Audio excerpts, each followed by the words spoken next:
Ako si Dr. Ken Cardenas, MHO diri sa Rojas nga munisipyo. Sunod sa isa ka tuig nga pagdumala ni Mayor John Henrik Balicer sa lungsod sa Rojas, adunay kausaban ug kalambuan nga nahimo sa department sa Panglawas. Ang mga kalambuan ug ang kausaban mao ang mosunod: libre ang pagpanganak sa Rural Health Unit, walay bayad, fixed o donasyon sa tanang miyembro sa 4Ps and NHTS ug PhilHealth. Dili pod magreseta og tambal gamit para panganak. Kini aron matutukan ang mga nakay ug malikayan ang mga komplikasyon sa pagpanganak. Libre ang transportasyon pod, magpahatod o magpakuha padulong sa tambalanan. Gamit ang ambulance, libre ang tubil sukad pa kaniadtong bulan sa Agosto sa miaging tuig. Sukad niadtong Abril ning tuiga, libre ang newborn screening para mahibaw-an ang posible nga depekto sa bagong natawo. Sa una na siya ay murag bayad, murag 600 pa siguro.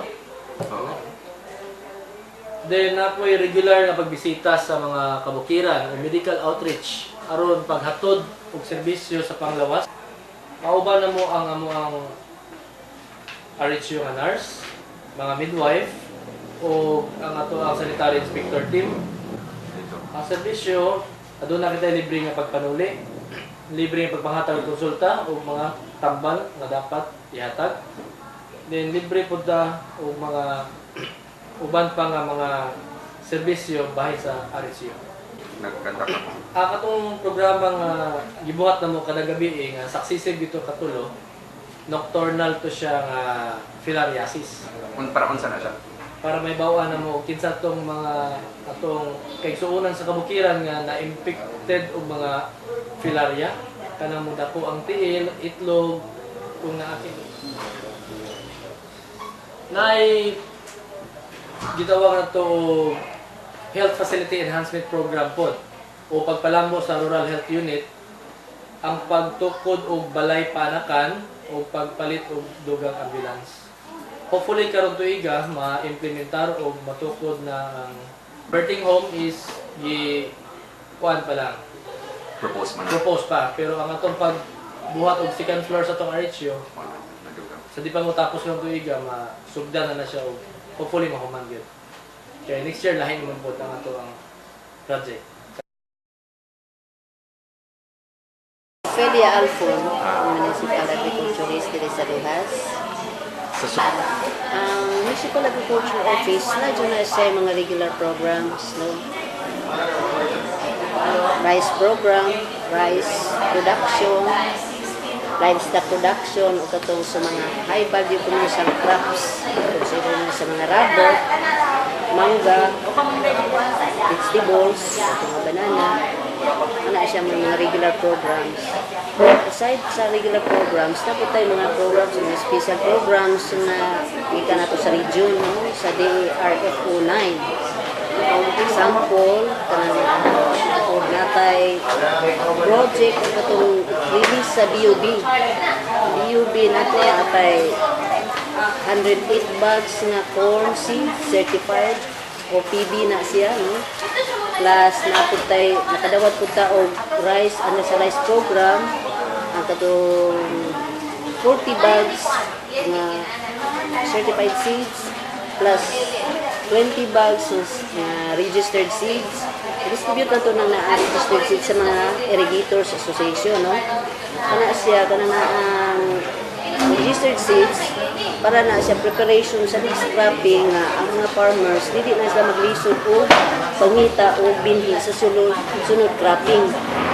Kaya ang registered seeds pwede na siya ibalik na ito o tanom. From registered seeds up to certified good seeds o good seeds, no? At least ang farmer dili na kayo sa mga problema binhi, no? Aside po sa certified seeds nga rice, naputay sa corn. Certified seeds nga po na siya. Pwede na ito mabalik na patulupod, no? Certified, good seeds. Ang good seeds, pwede pa yun po siya nga matanom, mabalik sa inyong mga farm. Kung isa siguro sa ako ang makuhan karon mahatag na rason. No? Kanang isa no namo sa paghatag nato o katong ang mga certified seats, no? Isa na siya. Kanang mga maayong dinhi, siyempre moani po nagmaayong ani po, no? Then is kaduha po kanang na ang naningkamot po karon uban sa LGU nga ang katong timbang sa mga bata, katong mga malnourished nga mga bata na sa mga gi-identify nato nga barangay, at least ma-uplift po ang ilang nutritional level. Kaya karon ang gitutukan jud ang katong mga severe na gyud nga mga malnourished mo na karon join sa kuan is WD sa health ug sa agriculture naagi every week, once a week naagi isa ka adlaw nila nga gitutok namo anak niya no nag-lecture nagikuanan sila og isa ka mura communal garden dayon nag-feeding pod karon so far nga ang katumurag nga timbang sa mga bata nga severe mura og ni ubos na nga mura ni saka na ang ilahang kuan ron timbang dili na gyud kumpara sa una nga mura og severe gyud kaayo ang kamubo.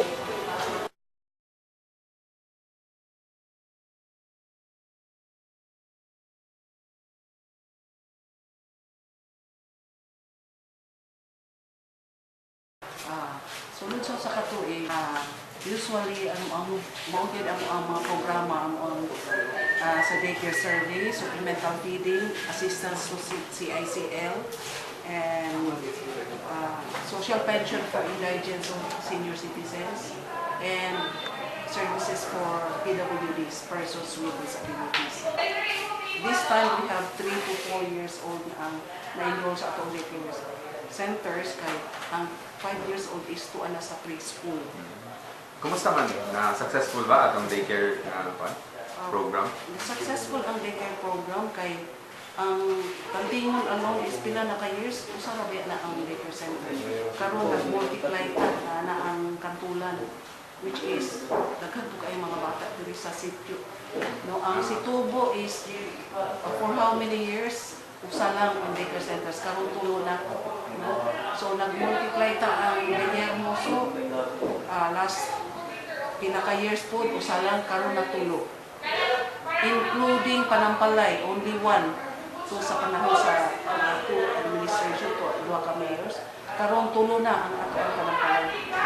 So naanata sa Malikas na farthest sitio sa Panampalay, naanata yung Daycare center. Ang ikaduha nga programa mo? Supplemental feeding. Asa man na siya? Supplemental feeding is a supplemental food for daycare children. So 13 pesos per child per day for 120 days.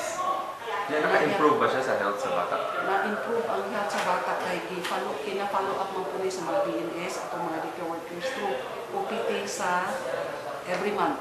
So magkuhan po na sila, i-refer sa midwife, especially sa delivery every 6 months, and immunizations. Ika-actual nga programa?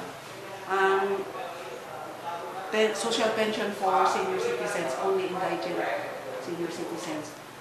This time we have 400 kapin nga na hatagan og social pension sa ato ang mga indigent senior citizens and those who are enrolled in NHCS, National Household Targeting System. So ni-increase ang atong mga ginatagaan anak ng mga benefits? Na-increase na yun.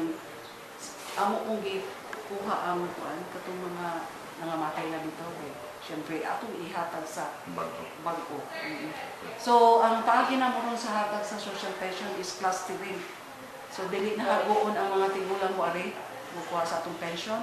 So, sa neighboring barangays, Muliton, Panampalay. So, dito nadapit sa Muliton ang mga hatag or i-adto na gyud sa ato ang OSCA chairman ang dapat ihatod sa marupay tantingon iusa. So, clustering ang atong paghatag. Kay sa una good sila may mga naon doon na pa na disgrasya. Doon na ganing instances na doon ay namatay na kuan sa dili sa dinuman. Na-improve ang atong system Oh, service sa services. pag-service. So mura na gyud adto na gyud sa ato ang mga tigulang kaduol na. Di na sila maghago. Ikaw pa ang programa mo? Katong sa persons with disabilities. Ano sa programa? So, ang atong services ani, so lately lang doon natay katong ato ang sa para sa local governance katong at least natay ramp, natay mga ato ang comfort room na makuan jud ang mga PWDs ma-comfortable na sila.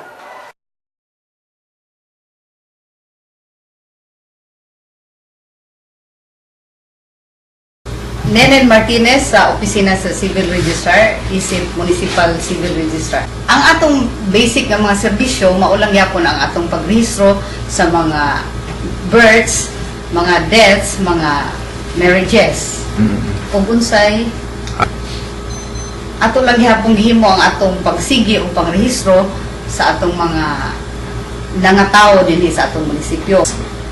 Dako ang increase sa atong mga nagparehistro sukad ni lingkod ang atong mayor kay siguro gusto po sa mga tao nga mo tan-aw sa atong bag-ong mga kausaban. Nag-rehistro po mi sa mga taga-barangay nga mga lagyo para di na sila mo anhi para magparehistro. Mas daghan po tang nahatag nga serbisyo karon.